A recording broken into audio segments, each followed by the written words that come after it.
ilmu. Berislam harus berilmu. Bersyariat harus berilmu. Nanti syariatnya, kabar ibadahnya kalau tidak dengan ilmu. Nanti sholat tidak dengan ilmu, puasa tidak dengan ilmu. Puasa hanya ikut orang puasa, taklid, mengikut kita dengan secara membawi buta tanpa mengetahui apa sebenarnya puasa, apa sebenarnya sholat, bagaimana sholat yang benar dan sebagainya dan seterusnya. Baik, begitu malam hari ini bukan peringatan. Kalau tidak mau peringatan satu Muharram, ini bilang aja kajian satu Muharram. Jadi lebih baik kita ngaji di satu Muharram ini supaya kita menjadi orang-orang yang paham, bukan orang-orang yang gagal paham. Dewasa ini dalam beragama banyak yang disembur-semburkan, banyak orang takut ngaji,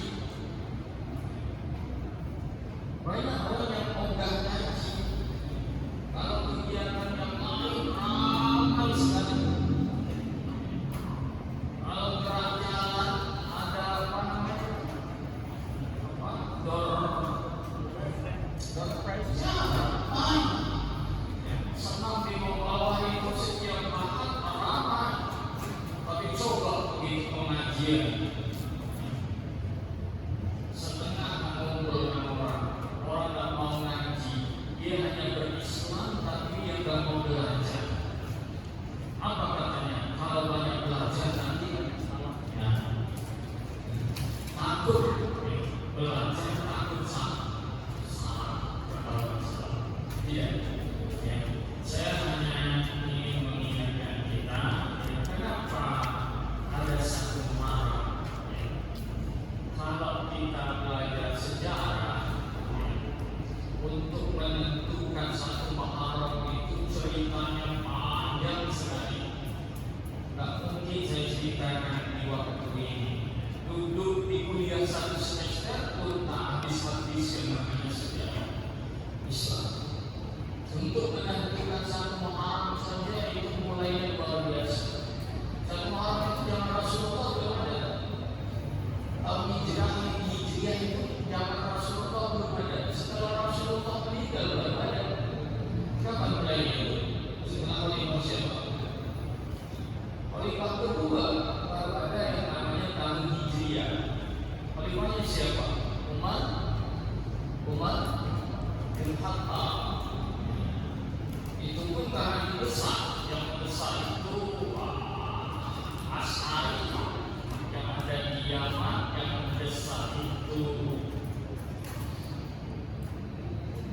Muawiyah bin Abi Sufyan yang mendesak itu. Sehingga Umar harus membuat sidang berkali-kali untuk membuat penanggalan. Kenapa? Karena kalau tidak ada penanggalan Hijriah, maka yang kita pakai sekarang ini adalah penanggalan Yahudi. Penanggalan Yahudi itu kan dia. Namanya tahun apa Masehi. Bulannya apa? Januari, Februari, Maret. Apa lagi? April. Sampai ke Agustus itu nama dewa.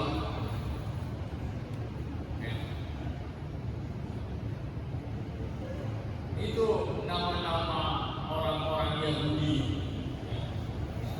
Sehingga di zaman Islam itu kan lahirnya, Islam itu ada kan 571 Masehi. Rasulullah dilahirkan itu 571 Masehi. Kemudian ditetapkan tahun Hijriah itu di tahun berapa? Di tahun 622 Masehi. Itu baru namanya tahun ke-1 Hijriah. Setelah apa?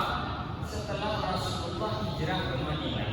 Nah, penetapan ini bukan langsung tahun hijrah itu dipakai, enggak. Ada yang mengusulkan bagaimana kita mulai penanggalannya dengan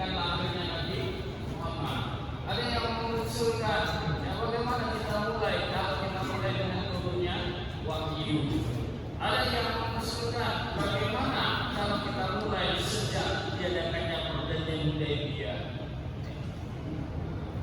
Tapi disepakati lama-lama berjalan melalui itu, disepakatilah kita mulai diperintahkan oleh Allah untuk hijrah dari Madinah menuju Mekah.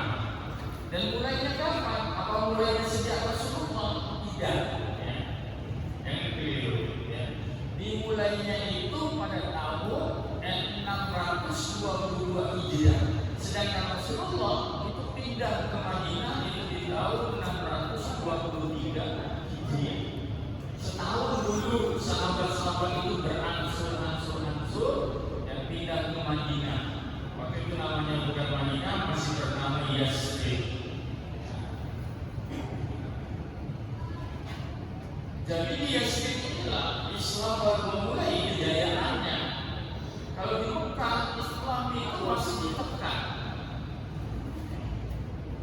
Jadi 23 tahun, 22 tahun Islam di Mekah itu ditekan oleh kaum Quraisy. Tidak bisa ngapa-ngapa. Jika Rasulullah pernah mencoba untuk hijrah yang pertama itu Rasulullah mencoba pindah keluar dari Mekah menuju yang namanya Taif. Taif itu kalau kita naik bis kurang lebih 8 jam dari Mekah menuju Taif itu.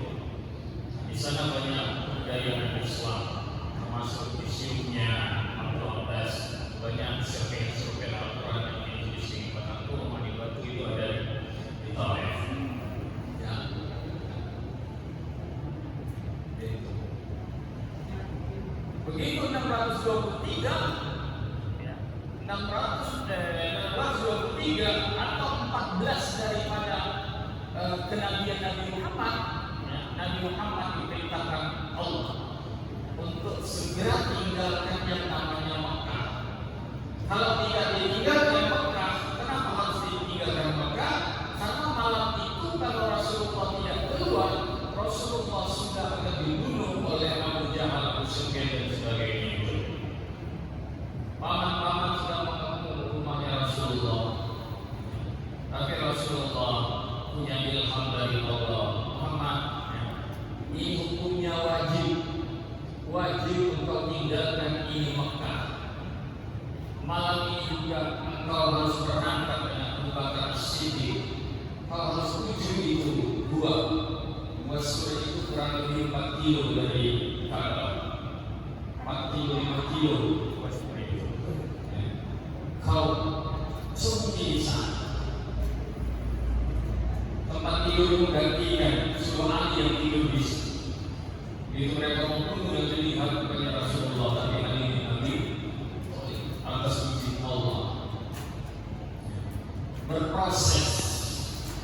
Hijrah itu berproses. Tapi ingat ya, ujungnya yang kita ambil. Ada saatnya wajib hijrah.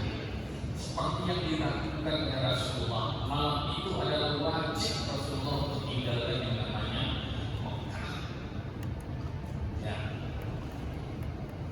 Mereka diskusi panjang ujung-ujungnya dijadikan tahun hijriah itu dimulai pada tahun 13 Genadian Muhammad. Misi Rasulullah itu tahun 14 baru sampai Yasrib itu. Jadi bukan macam kita kan tinggal nikmati aja. Ada Muharram, ada Safar. Kemudian Allah Subhanahu wa Ta'ala mengaklamasikannya di dalam Al-Quran bahwa ada 4 bulan namanya Syahrul Haram itu. Nah, salah satunya adalah Muharram. Jadi bulan yang dicintai oleh Allah itu salah satunya adalah Muharram. Kenapa? Karena kejadian di Muharram ini banyak. Kejadiannya ini banyak. Hampir-hampir kita ini kaum penanggalan kita bukan Muharram, tapi Rabiul. Karena banyak riwayat mengatakan bahwa Rasulullah itu lahir pada tanggal 12 Rabiul Awal. Tapi lebih dipilih oleh para sahabat bahwa Syahrul Muharram itu adalah bulan Haram. Maka jadi sehingga banyak perbedaan pendapat. Nah, ini hati-hati, jangan sedikit-sedikit bid'ah, jangan sedikit-sedikit ya. Banyak riwayat, ya. Ada yang mensunahkan, ya. Dalam hadisnya Ibnu Hibban, ya, yang diambil oleh mensunahkan, ya. Mensunahkan puasa di bulan apa? Bulan Muharram. Karena bulan Muharram ini adalah syahrul ibadah. Bulannya adalah bulan ibadah. Istimewa sedekah di bulan Muharram. Istimewa puasa di bulan Muharram.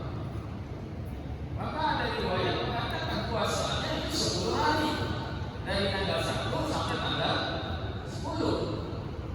Kemudian ada yang mengatakan puasanya itu 3 hari, 9, 10, 11. Ada yang mengatakan puasanya 2 hari, 10 sama 9. Ada riwayat yang mengatakan puasanya sehari, 7 Asyura. Kita lihat dari berbagai banyak macam hadis, semuanya itu sahih. Semuanya hadisnya kalau kita tidak mampu untuk berpuasa 2 hari, ya berpuasanya sehari. Kita lihat suatu nuzul yang sungguh dari hadisnya. Kenapa Rasulullah iakan puasa di 2 hari? Puasa Rasulullah itu puasanya 1 hari saja, Asyura. Ya. Pada hari ke-10. Ternyata orang Yahudi Madinah juga puasa pada hari 10. Sahabat usul, bagaimana ya Rasulullah? Ya, supaya kita tidak sama dengan orang-orang Yahudi, kita puasanya 2 hari. Itulah namanya hari Tasu'a. Berpuasa pada Tasu'a pada tanggal 9 Muharram. Nah, hukumnya bagaimana? Boleh nggak puasa 2 hari? Boleh. Hukumnya bagaimana? Boleh nggak sehari? Boleh. Jangan kelahi. Yang kelahi ini hukumnya tidak punya. Ya. Terus bagaimana kalau kami puasanya di Muharram, kami ngambil Ayyamul Bid saja? Karena Ayyamul Bid itu bukan hanya di Muharram, semua bulan ada. Ayyamul Bid itu tanggal berapa? Tanggal 12 berapa? 13 salah 13 14 15. Boleh nggak di bulan Muharram? Boleh, karena memang dalil Ayyamul Bid itu ada di luar konteks Muharram. Yang jelas secara umum memperbanyak ibadah, memperbaiki ibadah bulan Muharram itu sangat disunahkan. Tapi saya lihat ada yang berdebat di grup, ada yang berdebat tentang doa akhir dan awal tahun. Ada yang teriak bid'ah, ya. Ada yang teriak bid'ah. Bid'ah itu artinya mengada-ngada, ya. Tidak dilakukan oleh Rasul. Tapi sahabat melakukan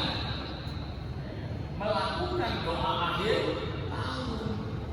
Dia ngambilnya dalilnya dari mana? Daripada kebaikan yang harus dikerjakan pada bulan Muharram. Sehingga dia berdoa. Dari mana dia ambil? Dari hadis Rasulullah diriwayatkan oleh Hakim. Kalau begitu boleh nggak doa akhir tahun? Boleh saja. Boleh nggak doa awal tahun? Boleh saja. Saya cari lagi, ada yang membiasakan diri malam 1 Muharram membaca surah Yasin. Yang nggak boleh kalau dia mengkhususkan dirinya baca surah Yasin pada saat 1 Muharram, karena memang tidak ada tuntunannya. Tapi kalau dia kembali bahwa yang namanya al-ibadah, ibadah itu apa? Boleh. Jadi dibolehkan dalam ibadah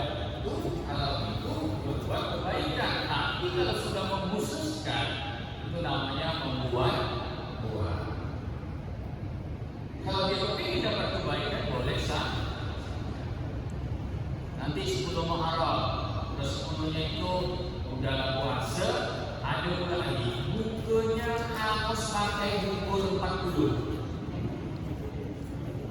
40 jenis. Kan? Nah, boleh enggak? Boleh saja. Tapi kalau bahwa dia anggap itu adalah pekerjaan sunnah, nah itu tidak boleh.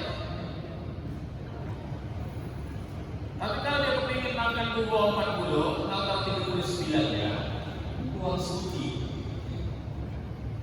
lupa, tidak masalah. Kita lihat, ya ternyata itu apa? Budayanya orang mana? Orang Aceh. Budayanya orang mana? Orang Sulawesi. Budayanya orang mana? Ya, orang Jawa. Ya. Kalau saya tidak sampai di situ, saya telusuri lagi. Kenapa orang Aceh, orang Sulawesi, orang Jawa itu melakukan bikin bubur 40 macam? Apa sih dasarnya, dari mana? Oh ternyata ada riwayatnya. Riwayatnya sangat jauh. Tapi tetap ada riwayatnya. Apa riwayatnya? Ya, ternyata mereka dapat riwayat di zaman Nabi Nuh. Ya, wallahu a'lam bishawab. Saya belum menemukan kitabnya. Bisa rezeki boleh cari riwayatnya. Nah, dari mana asalnya? Saya hanya sekilas melihat. Kata mereka di zaman Nabi Nuh itu kapalnya Nabi Nuh itu terdampar di bukit Judi namanya. Judi itu bukan nama bukit itu, bukit Judi namanya, terdapat bukit Judi. Ternyata Nabi Nuh itu kehabisan makanan. Yang ada di dalam kapal itu hanya apa? Hanya biji-bijian.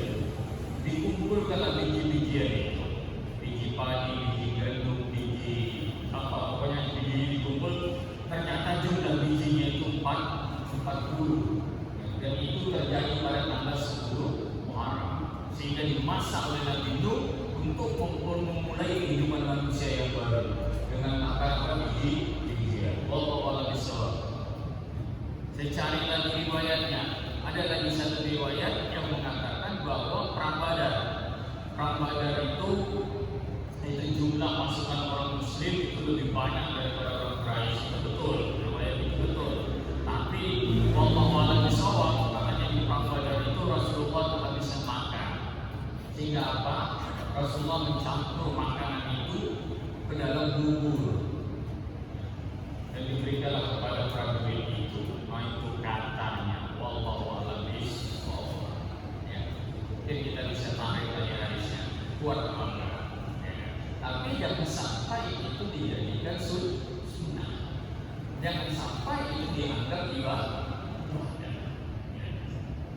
Kalau ibu-ibu pengajian jamaah kita tak usah buat bubur 40 lah, ya, buat bubur pedas saja, ya, bagikan ke masjid insyaallah.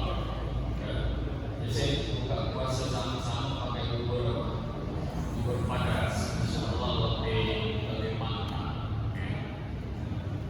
Mungkin kalau waktu itu sahabat Rasulullah kalau ketemu dibuatkan bubur pedas. Itu artinya apa? Masih banyak sunnah-sunnah yang lain yang harus kita lakukan. Ya. Baik, Bapak Ibu, ya. Itu yang terjadi di 1 Muharram. Tapi yang jelas, kenapa 1 Muharram itu diambil momen oleh para sahabat itu adalah momen waktu hijriah. Kenapa? Bulan Muharram itu menandakan awal dari bulan hijrah. Nah, kalau dilihat dalam sejarah, ini yang harus kita maknai. Ini yang harus kita maknai. Kenapa kita kumpul malam ini? Sengaja saya mengajak kumpul malam ini, saya dan kita semua harus memaknai hijriah ini. Harus memaknai pergantian tahun. Kalau kita hidup tahun ini sama dengan tahun yang kemarin, ya, itu marduk, ya, nggak untung kita. Ya, harusnya kita di tahun ini lebih baik daripada tahun yang itu namanya robek. Itu baru yang namanya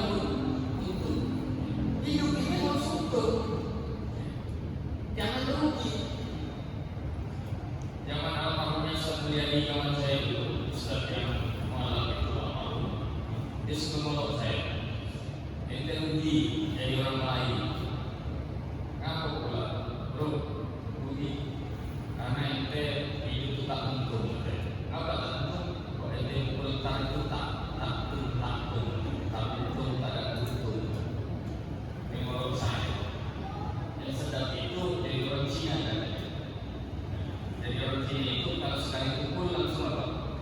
Itu Cina yang meninggal ya. Kumpul lagi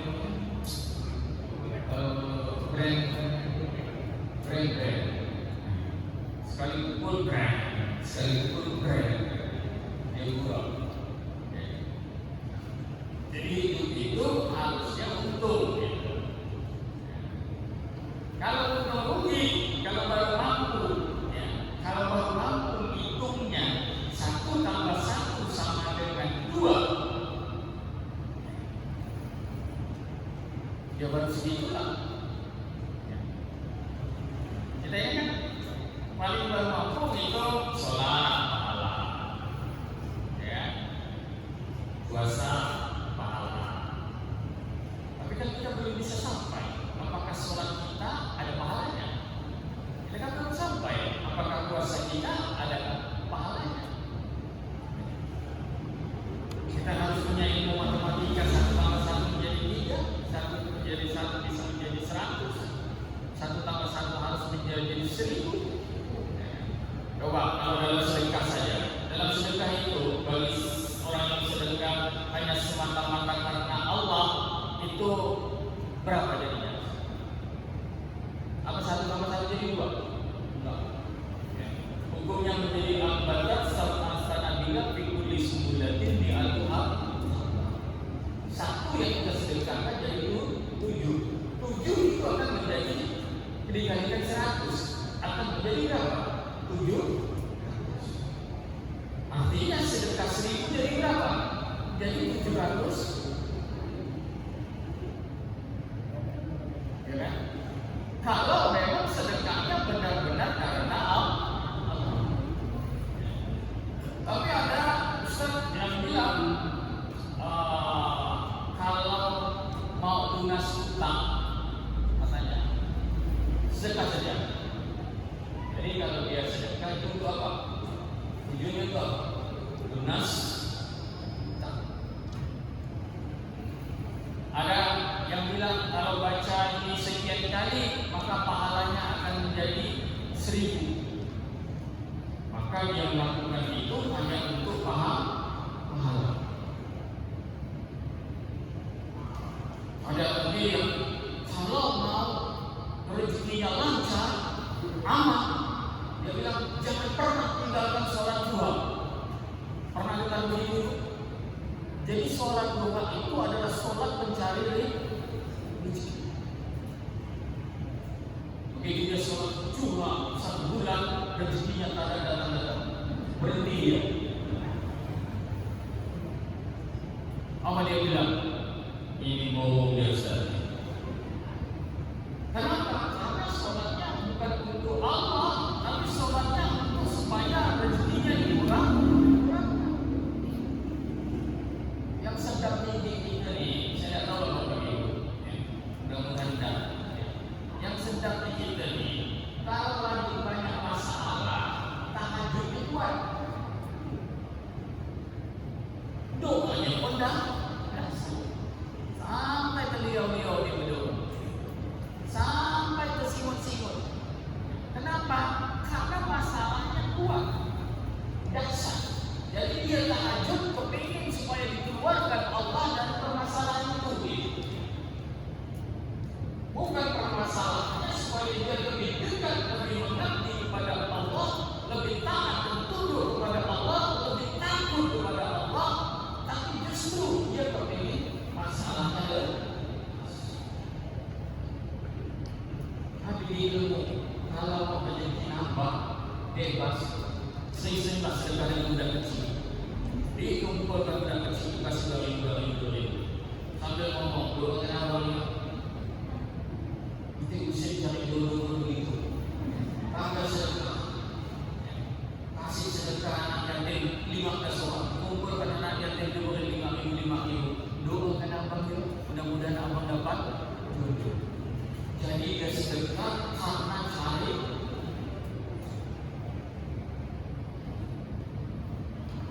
Harusnya bagaimana Bu? Sedekah, sholat duha, sholat, tahajud,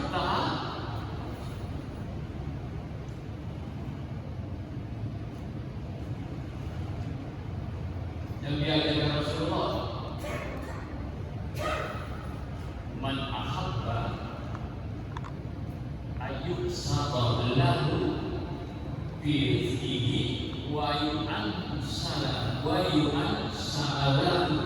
fi adari al yasir rahim. Ini pun hati-hati, jangan terjauh. Barang siapa yang mau rezekinya diluaskan dan barang siapa yang mau umurnya dipanjangkan, al yasir rahim, hendaknya menjalin silaturahmi. Tapi jangan sampai menjalin silaturahmi hanya dalil-dalil minta dipanjangkan umur. Jalin dan silaturahmi Allah masih panjangkan. Jalin dan silaturahmi, ya, insya Allah Allah luaskan rezeki. Jadi kepala ini harus betul-betul, hati ini betul-betul. Kalau memang martabillah, ya martabillah. Kalau memang harapannya ridho Allah, ya ridho Allah. Jangan sambil berpikir,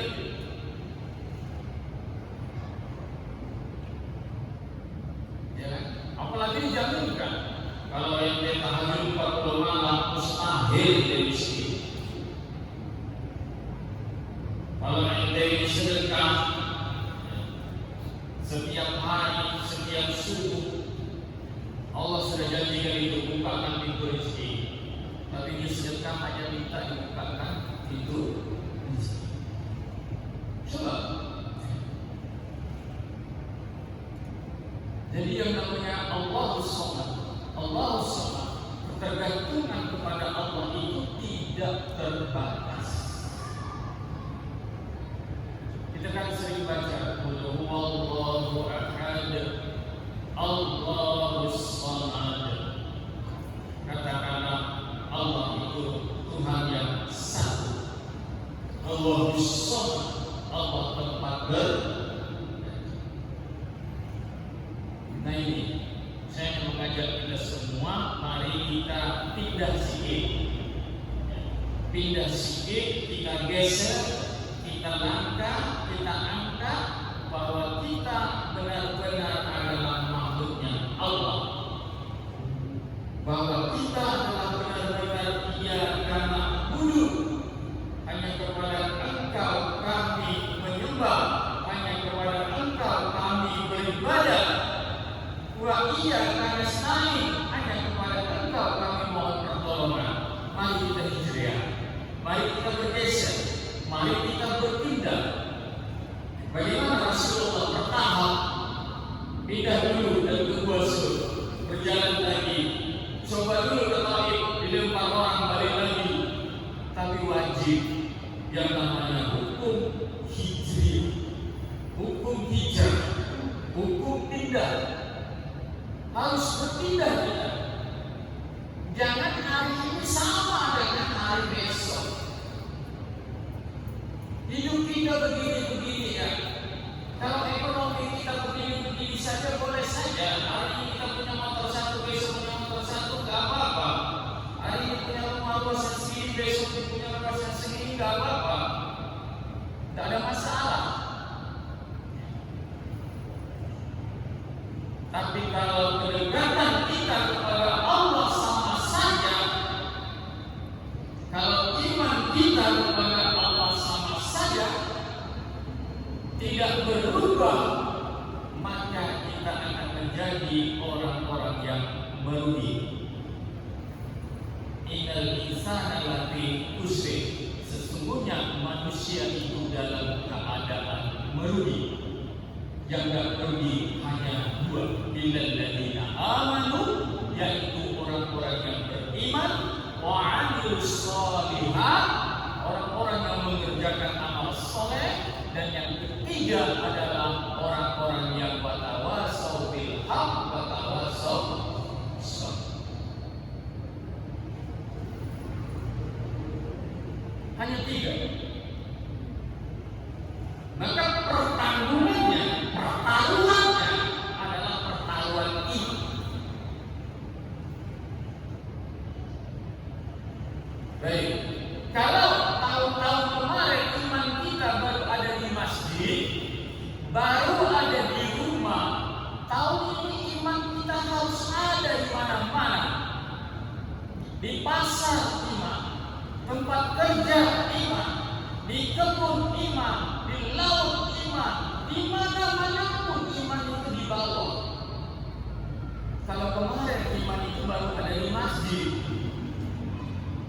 kalau kemarin amal soleh itu baru kalau dilihat orang baru ada amal soleh, tak dilihat orang, tak diketahuan orang ada amal soleh, maka tahun ini amal soleh itu mau ada orang atau tidak ada orang, mau diketahui orang ataupun tidak, mau dilihat ataupun tidak, amal soleh itu harus ada sama kita. Kalau kemarin takut dinasihati orang, takut diikuti pengajian, takut diberi ceramah, takut diberi kajian, takut nonton yang baik-baik, takut nonton ceramah, maka tahun ini itu harus berubah. Tahun ini harus rajin belajar, rajin untuk ilmu, rajin ikut kajian, rajin ikut pengajian. Hati-hati ibu-ibu yang ada di depan saya, bapak-bapak yang ada di depan saya akan berhadapan dengan siapa? Berhadapan dengan Dajjal maksudnya. Siapa yang berbapak ibu? Cerita Dajjal sejauh ini.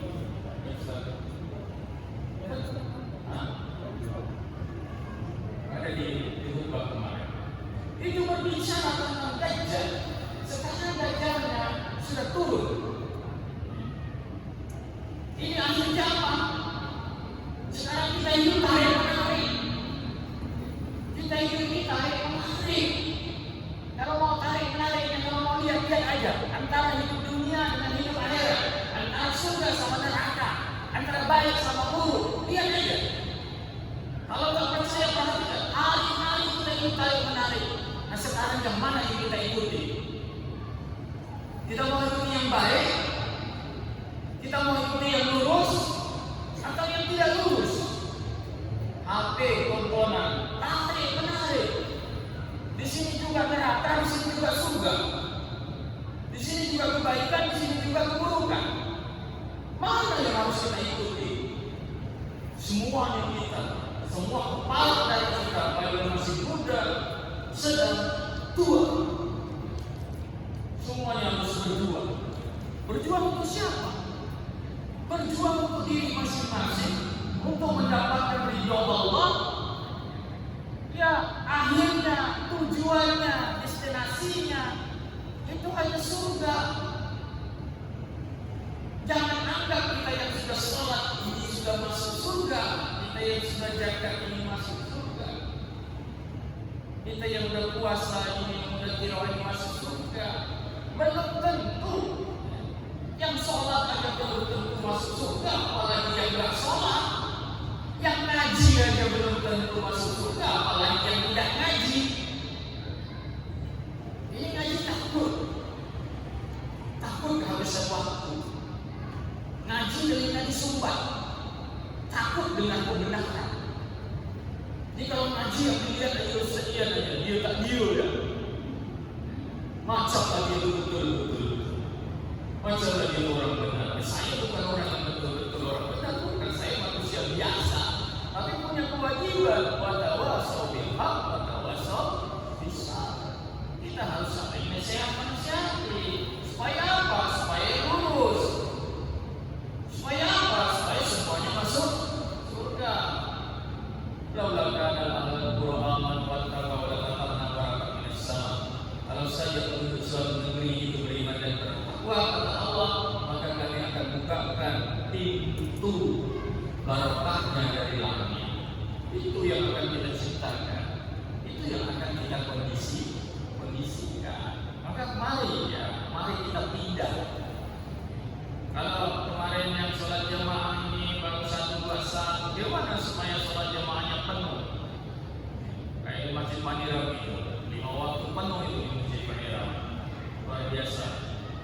Kalau biasanya orang mau lihat yang penuh itu pergi ke Masjidil Haram atau Masjid Nabawi, tapi tidak ada.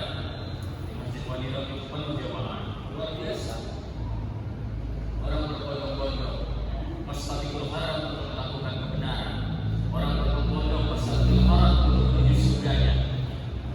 Mari kita tandai tahun Hijriah ini untuk menjadi lebih baik lagi, lebih dekat lagi kepada Allah, lebih tawadhu lagi kita di hadapan Allah, kita rendahkan diri kita di hadapan Allah, kita hududkan diri kita di hadapan Allah. Untuk apa? Untuk mendapatkan ridho Allah Subhanahu wa Ta'ala. Kita hijriah, kita berpindah. Hukum hijrah itu wajib, nggak boleh biasa-biasa saja. Nanti baru umur berapa ya? Kita dah tua-tua nih. Saya udah umur 56, Haji mungkin udah umur 60 ke atas. Udah lah, ada 2 ada 3 nih. Apa adanya ya? Enggak. Makin tua kita semakin dahsyat. Makin tua kita harus semakin semangat. Makin tua kita harus semakin dekat. Ibu-ibu yang sudah umurnya 50, 40 saatnya sudah. Maka benar kata Imam Ghazali, di atas umur 40 itu harus tuntut ilmu yang banyak. Dan ilmu yang dituntut itu adalah ilmu-ilmu maqamat, ilmu-ilmu pensucian jiwa, agar merasa lebih dekat kepada Allah, agar merasa lebih taat, hidupnya lebih nyaman, hidupnya lebih tenang, hidupnya lebih bahagia. Kan orang yang stres itu bukan stres akibat tekanan akhiratnya, tapi orang yang stres itu akibat tekanan dunianya. Ya, kenapa? Karena dia ukurannya materialistis. Harusnya kalau akhiratnya rumah itu fungsinya apa? Tempat berteduh, tempat berlindung. Ya. Tapi kalau dunianya rumah itu dijadikan istana. Harusnya kalau dunianya kendaraan itu apa? Motor, mobil itu kendaraan, sarana.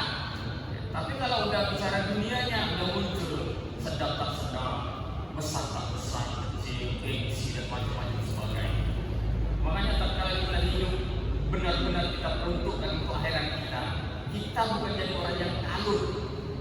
Kita tidak akan ditekan oleh dunia kita. Yang menyiksa kita ini kan dunia kita. Ya kan? Yang menyiksa kita itu kan dunia kita. Harusnya makan itu cukup pakai beras yang 14.000, tapi kita mau 16. Harusnya lauknya itu cukup dengan anak ikan, tapi kita mau bapak ikan. Kan begitu. Harusnya makan daging itu setahun sekali aja. Ya. Pas kurban atau ada acara-acara, kita pula yang buat apa? Mau 10 kali dalam setahun. Kan kita ditekan oleh dunia kita. Ya. Makanya lepaskan diri kita. Ya. Kita kembali kepada fitrah kita, kepada seorang mukmin yang benar-benar berharap kepada ridho Allah, supaya kita terbebas dari tekanan dunia ini. Untuk itu terakhir saya katakan, mari kita berhijrah. Hati kita hijriahkan, jiwa kita hijriahkan. Ya. Kita hijrahkan sehingga tahun 1 Hijrah 1448 ini menjadi langkah awal kita, ya, untuk lebih dekat kepada Allah Subhanahu wa Ta'ala. Itu saja.